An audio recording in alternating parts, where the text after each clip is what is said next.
আমার সেনাবাহিনীকে আপনি ব্যারাকে ফিরিয়ে নিয়ে যান অনতিবিলম্বে। দেশে নির্বাচন করানোর দায়িত্ব সেনাবাহিনীর না, দেশের আইন শৃঙ্খলা রক্ষা করার দায়িত্ব সেনাবাহিনীর না। আর যদি সেনাবাহিনীকে দায়িত্ব দিতে চান তাহলে দেশে সামরিক আইন ঘোষণা করেন। একমাত্র সামরিক আইন ঘোষণা করে সংবিধানকে স্থগিত রেখেই সেনাবাহিনীকে মাঠে পাঠানো যায়। আপনি সেই সেনাবাহিনীর কাছে কলঙ্কিত করতেছেন, সেনাবাহিনীর এফিসিয়েন্সি কাছে নষ্ট করে দিচ্ছেন উদ্দেশ্য প্রণোদিত ভাবে।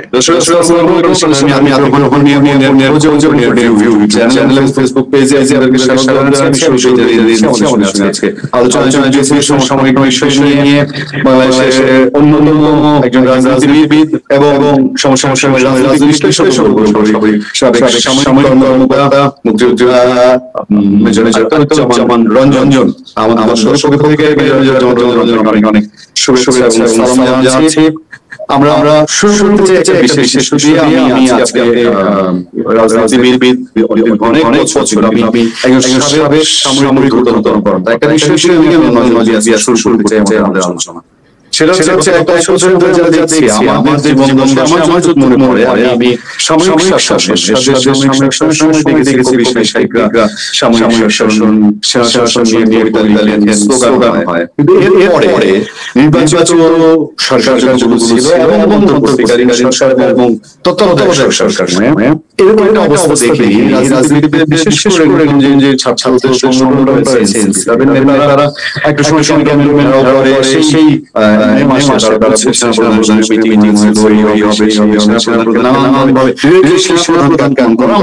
আমাদের জীবন নতুন নতুন বিষয় আমরা সাংবাদিকরা রাষ্ট্রপতি এবং সেনাবাহিনী। আমার প্রশ্ন হচ্ছে যে এই এক সপ্তাহে আমার নতুন ঘটনা আছে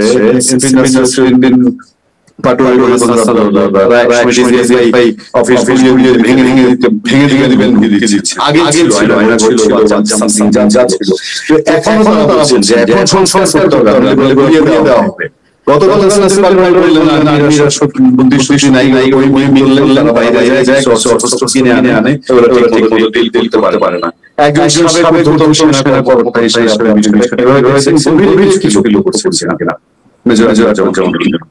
ধন্যবাদ ভাই, ধন্যবাদ আপনার কথা বলার সুযোগ দেওয়ার জন্য।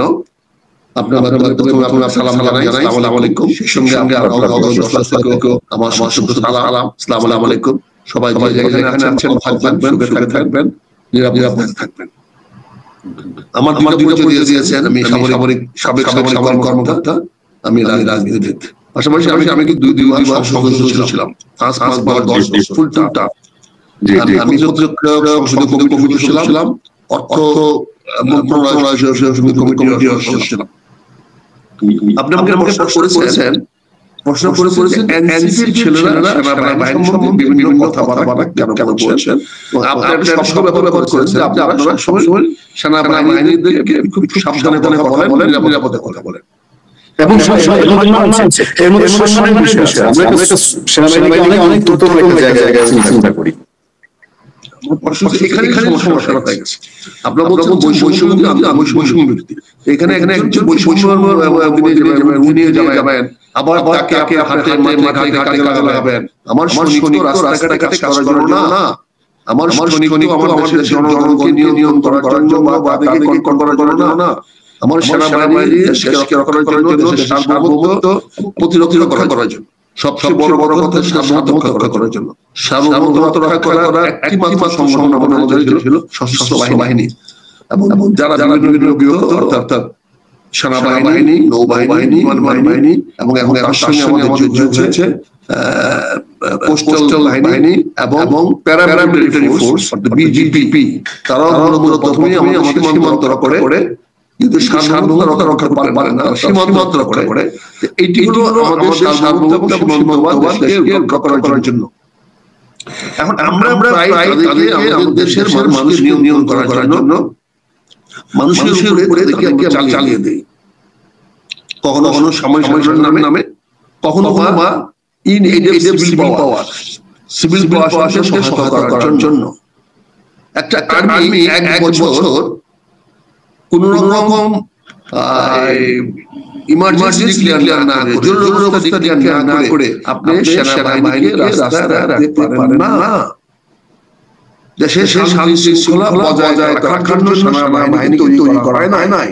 আমার সেনাবাহিনী একটা এক্সপেন্সিভ বাহিনী, এর বাজেট অনেক বেশি, তার খরচ আমাদের অনেক বেশি, এবং এটি একটি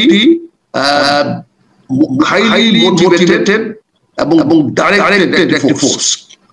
তারা কিন্তু ডাইরেক্ট করার সুযোগ আমাদেরকে দেয় না। তাদেরকে আমরা একদম টু দ্য টার্গেট, লক্ষ্য দিকে একদম মোটিভেট করে নিবন্ধিত করে আমরা তৈরি করি।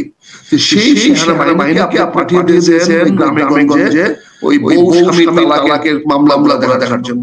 আপনি পাঠিয়ে দিয়েছেন যে বাড়ির পাশাপাশি জমি নিয়ে তার জন্য। আপনি পাঠিয়ে দিয়েছেন রাজনৈতিক দলের কাটাকাটির মধ্যে। এখন সে কার ফিরে দিবে? এখানে দুইটি জনগণ, স্বামীও জনগণ, স্ত্রীও জনগণ। এখানে সেনাবাহিনী কারোকে রায় দেওয়ার অধিকার বা ক্ষমতা আমি কোনো সিআরপিএফ দেই নেই, বাংলাদেশ আর্মির উৎসও দেই নেই, আর্মি একটিও দেই নেই। তাহলে এই ছেলেগুলা কাজ করবে তাদের মেধা বুদ্ধি এবং তাদের অবস্থা পরিপ্রেক্ষিতে। কিন্তু আমি সেভাবে সেনাবাহিনী তৈরি নাই। সেনাবাহিনীকে আমরা শারীরিকভাবে শক্তিশালী করেছি, কিন্তু তাকে সিদ্ধান্ত নেওয়ার জন্য, তাকে ভাবনার জন্য আমি সেনাবাহিনীর অধস্তনকে তৈরি করি নাই। সেনাবাহিনীকে তৈরি হয়েছে যা নির্দেশ আসবে তাই না বাক্য পালন করতে হবে। এটা ভগবান দেখা দায়িত্ব তার না। যে সৈনিকের হাতে আমি রাইফেল দিয়েছি, বন্দুক দিয়েছি, অস্ত্র দিয়েছি, তার চিন্তা করার সুযোগ নাই। যাকে মারছে সেই সামনে মারছে, তারা বন্ধু কিনা, আপন কিনা, জনগণ কিনা, বা সরকার কিনা, সরকার প্রধান কিনা, তার ঊর্ধ্বতন কর্মকর্তারা যা হুকুম দিবে সেইভাবেই সে পালন করবে। এই সেনাবাহিনীকে বছর ধরে আজকে রাস্তায় রেখেছেন এবং তাদেরকে বিভিন্ন কাজে নিয়োগ করেছেন, যেটা অন্যায়, অযৌক্তিক। জি জি, এনসিপি সাহসী, আমাদের মতো না। তাই এনসিপি ছেলেরা সেটা মুখে বলার মতো সাহস থাকে। এনসিপি ছেলেরা অন্যায় কিছু বলে নাই, কোনো ভুল কিছু বলে নাই। যে ডিজিএফআই আমরা গুমের জন্য ব্যবহার করেছি, যে ডিজিএফআই এখনো আমরা রাজনীতি মতবাদ, রাজনীতি বিভিন্ন মানুষকে আমরা প্রয়োগ করি, সেই ডিজিএফআই ঘুরিয়ে দেওয়ার কথা জনগণের আছে। আমাদের ডিজিএফআই কাজ ফাংশনটা কি, এবং আর্মি সিকিউরিটি ফাংশন তিনটা আমাদের সংস্থা আছে। একটা আর্মি সিকিউরিটি ইউনিট, একে বলে আমরা এএসইউ, আর এটা বলে DGFI, the Directorate of Director General of Forces Intelligence, NSI, National Security Intelligence. এই কাজ হলো সেনাবাহিনীর প্রধানকে সহায়তা করা, তার অধীনস্থ বাহিনীর মধ্যে কেউ কোনো শৃঙ্খলা ভঙ্গ করার কাজ করছে কিনা। এই কাজগুলো সম্পূর্ণভাবে সেনাবাহিনীর সদস্যদের উপরে নির্ভরশীল, এবং তারা কাজ করছে, ইউনিটগুলো কি কাজ করছে, অর্থাৎ ডিপ commander and downwards, division commander downwards, তারা কি করছে না করছে সৈনিক পর্যন্ত সেইটা দেখাশোনা করার জন্য খবর সেনাপ্রধানকে যত সময় দেওয়ার জন্য আমরা এএসইউ বানিয়েছি, আর্মি সিকিউরিটি ইউনিট। তারপরে DGFI, director general of forces intelligence, তাদের কাজ হলো এই তিনটা বাহিনীর মধ্যে বাহিনীর প্রধান সহ, আমি রিপিট করছি, ওই তিনটি বাহিনীর প্রধান সহ ঊর্ধ্বতন কর্মকর্তারা এবং এএসইউ কি কাজ করছে সেইগুলো দেখাশোনা করার। বাংলাদেশের কাজ করার জন্য ডিজিএফআই না, বাংলাদেশের জনগণ কে কি করছে, কারে বাম বুঝছে, কে দেশ বিরোধী, কে দেশ বিরোধী, এইটা দেখার দায়িত্ব ডিজিএফআই না রে ভাই। ডিজিএফআই দেখবে আর্মড ফোর্সের প্রধানরা, জেনারেল সাহেবরা এবং এএসইউ যে কাজ করছে সে কোন ধরনের কাজ ফাঁকি দিচ্ছে কিনা, এবং ডিজিএফআই কাজ হলো সেইগুলো চেক করে দেখে ডিফেন্স মিনিস্টারকে রিপোর্ট করা। ডিফেন্স মিনিস্টার নট দি প্রধান উপদেষ্টা বা রাষ্ট্রপ্রধানকে নয়। তার কাজ হলো ওই তিনটা বাহিনী বা চারটা বাহিনী যারা আছে ওই সম্বন্ধে, ওদের বাহিনীর ভিতরে ইভেন তাদের এক্সটার্নাল উইং আছে একটা, সেটা হচ্ছে যে বিদেশি কোনো শক্তি আমাদের বাংলাদেশের প্রতি সশস্ত্র বাহিনীর প্রতি সশস্ত্র বাহিনীর খবর পরে সেটা করবে, বাংলাদেশ কাজ করার জন্য না, বাইরে কাজ করবে তারা। সিকিউরিটি ইন্টেলিজেন্স হলো রাষ্ট্রের অধীনস্থ, যারা সারা বাংলাদেশের নিরাপত্তা নিশ্চিত করার জন্য যা যা করার দরকার, যেখানে তথ্য নেওয়া দরকার, যা যা দরকার সেটা নেবে। এছাড়াও আরেকটা প্রতিষ্ঠান আছে স্পেশাল ব্রাঞ্চ, পুলিশের অধীনে আরেকটি আছে পুলিশ স্পেশাল ব্রাঞ্চ। সেই স্পেশাল ব্রাঞ্চ আইজিকে রিপোর্ট দিবে, তথ্য দিবে, খবরাখবর দিবে, তার অধীনস্থ পুলিশ কর্মকর্তা অফিসার মদনস্থরা কি কাজ করছে, কোথায় কাজ করছে, কোথায় আইন হচ্ছে, এবং সেই আইনগুলোতে পুলিশ কর্মকর্তারা সফল হচ্ছে কি হচ্ছে না। ক্রিমিনাল ধরার কাজ না, ক্রিমিনাল ধরার কাজ হলো তদন্ত কর্মকর্তা, পুলিশ ডিফেন্স ফোর্স না, ডিফেন্স প্রোঅ্যাক্টিভ ফোর্স। তারা ঘটনার পরে পুলিশ কোনো পূর্ব থেকে অ্যাকশন দায়িত্ব না, এটা অপরাধ করবে, তদন্ত করবে, আর এই হলো তার কাজ করছে কিনা, কাজ করছে কিনা, এইগুলা খবর নেওয়া। কিন্তু দুর্ভাগ্য হলো অত্যন্ত অসন্তুষ্ট হবেন, এই চারটা বাহিনীকে প্রচন্ড ভাবে রাজনীতি করা হয়েছে, তাদেরকে মিসইউজ করা হয়েছে বারবার। এটা শুরু হয়েছে 1970 থেকে।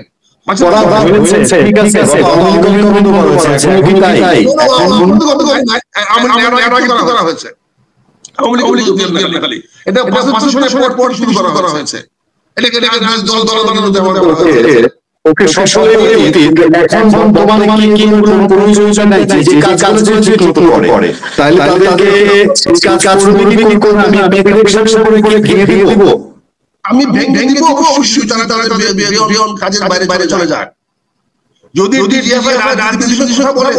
ভেঙে দিব, যদি রাজনীতির কথা বলে তাহলে অবশ্যই ভেঙে হবে। ওটা এনএসএ করবে,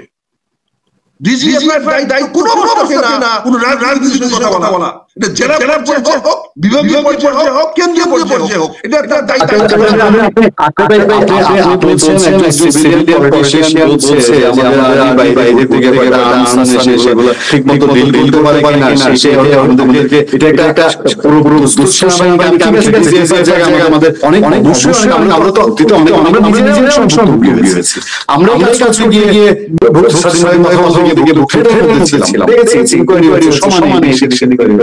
কিন্তু আপনি সেনাবাহিনী বলবেন কি করে প্রশ্ন করবেন, তাহলে আমরা সেনাবাহিনী কোন জায়গায় দেখি?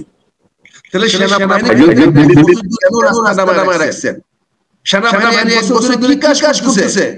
সেনাবাহিনী প্রশিক্ষণ কোথায়? গত এক বছর তাদের প্রশিক্ষণ হয় নাই, তাদের যুদ্ধের যে প্রস্তুতি সেই প্রস্তুতি নাই। কাজে একজন দেশপ্রেমিক রাজনীতিবিদ বলতেই পারে এটা যে সেনাবাহিনীকে আমরা মিসইউজ করতেছি, এই সেনাবাহিনীর দায়িত্ব না। আজকে আমাদের অফিসাররা চলতেছে, তাদের রাজকারণে ব্যবহার করতেছি, বিভিন্ন রাজনৈতিক দলে ব্যবহার করতেছি। আমি তো তাদেরকে প্রশিক্ষণ দিতে পারি না কত বছর, গত আগস্ট জুলাই মাস নিয়ে আজকে আগস্ট পর্যন্ত প্রায় 11 মাস ধরে আমি তাদের কোনো প্রশিক্ষণ দিতে পারি নাই, তাদের রাতে ঘুমাইতে পারি নাই, তাদের স্বাভাবিক জীবনে আমি পারি নাই। এবং উল্টা আমরা এই সেনাবাহিনীকে রাজনীতিক ব্যবহার করছি, সরকারও ব্যবহার করতেছে, প্রশাসন ব্যবহার করতেছে, বিভিন্ন রাজনৈতিক দলগুলো ব্যবহার করতেছে। আজকে এমন পর্যায়ে গিয়েছি অফিসারের পরিচয় হচ্ছে এখন বিএনপি অফিসার, জামায়াতের অফিসার, এনসিবির অফিসার। এখন এমন পোস্টিং রিক্রুটমেন্ট পর্যন্ত চলে গেছে রাজনীতির প্রভাবে। তাহলে এই হয়, আমি তো দেখে বলি তাদের সাহস আছে, এই সাহস আমার নাই, আমি পারি না বলতে। সেই ঘটনা নাসির বাটোয়ার বলেছে, আমি তাকে ধন্যবাদ জানাই, সে দেশপ্রেমিক, সে সঠিক কথা বলেছে। তার বক্তব্যটাকে আপনারা ভুল দিবেন না। সেনাবাহিনী জাতির প্রয়োজনে জাতির কারণে আসতে না পারে। আজকে আপনারা যে খেলা খেলতেছেন, যে আওয়ামী লীগের বিরুদ্ধে আপনারা প্রকাশ্যে আজকে বস্তুমূলক কাজ করেছেন, আজকে যদি একটা দেশে গৃহযুদ্ধ বেঁধে যায় তাহলে আওয়ামী লীগের পক্ষে ভালো ভালো সেনাবাহিনী আসবে, তখন আমার লাঠিয়াল বাহিনীতে কি করে সেনাবাহিনী প্রশিক্ষণ নাই, একটা সৈনিককে বছর 3 বার ফায়ারিং পেশ করতে হয়, 3 বার ফায়ারিং পেশ করতে হয়। এক বছরে একটা ফায়ারিং পেশ করেছেন, তার মেডিকেল করা হয়, তার মেডিকেল করেছেন তো এক বছরে। আজ যদি ভারত যদি আওয়ামী লীগের পক্ষে আক্রমণ করে, আজ 32 নম্বরকে রক্ষা করার জন্য ভারতের আর্মি বাংলাদেশে আসে শেখ হাসিনার নেতৃত্বে, তখন আপনাদের দেখাবেন কি দিয়ে? সেনাবাহিনীকে আপনি আজকে কলঙ্ক করে ফেলেছেন, তাকে জামাতের সেনাবাহিনী বানাচ্ছেন, সেনাবাহিনী বানাচ্ছেন, এবং প্রতিটা অফিসার খবর রেখে আজকে জুনিয়র সিনিয়র সবাই, এবং আজকে জেনারেল হচ্ছে এনসিপি ছেলেদের কথা বলে, আজকে জেনারেল হচ্ছে ওই আর্মির অফিসারদের সঙ্গে বলে বিএনপির কথা বলে। আমরা চাই না সেনাবাহিনী হবে কঠিন সেনাবাহিনী, যে কারো একমাত্র কমান্ড ছাড়া কারো হবে না, সে রাজনীতি হবে না, তার একমাত্র ধারণা হবে বাংলাদেশের সার্বভৌমত্ব করা, বাংলাদেশের সার্বভৌমত্ব যে করবে তার বিরুদ্ধে লড়বে, আমি পরিষ্কার বিরুদ্ধে আমাকে লড়বে। কাজে নাসিরুদ্দিন পাটোয়ারিকে আপনি সেনাবাহিনীতে লাগাইয়া দিয়েন না। ডিজিএফআই হাইলি মিসইউজড অর্গানাইজেশন, প্রচুর ভাবে মিস করেছি আমরা। দেখেন 2008 সালের নির্বাচনে ডিজিএফআই এর কাছে আমরা মুস্তাকা দিয়ে আসছি যে শেখ হাসিনাকে প্রধানমন্ত্রী বানাবে। আমাদের রাজনৈতিক দল বড় বড় দলগুলা ডিজিএফআই এর জেনারেল মোহাম্মদের নাম বলে দিচ্ছি, ব্রিগেডিয়ার বাড়ি নাম বলে দিচ্ছি, তারপর মেজর জেনারেল কি ছিল, এই তিনটা সামনে দাসখত দিয়ে আসছে আমাদের দলকে যে 2008 সালের নির্বাচনে আওয়ামী লীগকে জয়লাভ করতে দিতে হবে। এইভাবে আমরা মিসইউজ করেছি। আজকে আমি নাসিরুদ্দিন পাটোয়ারিকে ধন্যবাদ জানাই যে ভাবের বাচ্চা যে এই মূল সমস্যা সম্বন্ধে কথা বলতে পারছে। আজকে যদি কারণ নির্বাচন সময় না হয়, দেশে গৃহ ছাড়া করতেছে, সেই গৃহ টাকাবেন কেমনে? তখন আমার সশস্ত্র বাহিনী লাগবে। এই সশস্ত্র বাহিনীকে দলীয় বাহিনী বানিয়ে ফেলেছেন। আজকে সশস্ত্র বাহিনীকে দলীয় বাহিনী বানিয়ে ফেলেছেন। গত নির্বাচনের সময় 2018 সালের নির্বাচনের সময় আমরা যখন টেলিফোন করেছি, তখন আমাদেরকে বলে স্যার আওয়ামী লীগের নেতারা আমরা দিতে পারবো না, স্যার আপনি বিএনপির কথা বলেন, জিওর কথা বলেন, জিও কে বলে স্যার আমরা বুঝেন sir, we can not go against government. তখন আওয়ামী লীগ গভর্নমেন্ট এই কথা জেনারেল থেকে শুনেছি, জেনারেল বলেছে, আমরা দেখছি না, আমরা কে কাজে নাসিরুদ্দিন পাটোয়ারি বলেছে, আমি ধন্যবাদ জানাই এবং আশা করি আপনার এই টক শোতে এটা আপনি পুরোটা দিবেন। সেনাবাহিনী আমরা সেনাবাহিনী চাই, আমরা একটা সমস্ত মানুষের সম্মান নিয়ে গোট সেনাবাহিনী চাই, কিন্তু সেই বাহিনী রাস্তায় ঘুরে বেড়াবে না, রাস্তায় ঘুরে বেড়ানো হল দেয় না।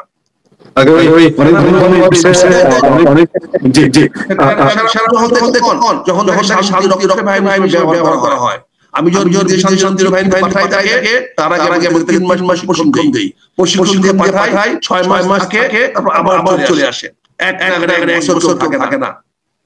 আমার দেশীয় শান্তি রক্ষা বাহিনী নিয়োজিত যান, তাদের প্রশিক্ষণ ব্যবস্থা করেন, যেই কাজে তাকে নিয়োগ করেছেন সেই কাজে তাকে প্রশিক্ষণ দেন, প্রশিক্ষণ দিয়ে তাকে নিয়োগ করেন। না হলে আজকে সেনাবাহিনী অফিসার মোরাল চলে যাচ্ছে, তারা চলে যাচ্ছে, তাদেরকে বিভিন্ন রাজনৈতিক দলে পরিচয় করা হচ্ছে।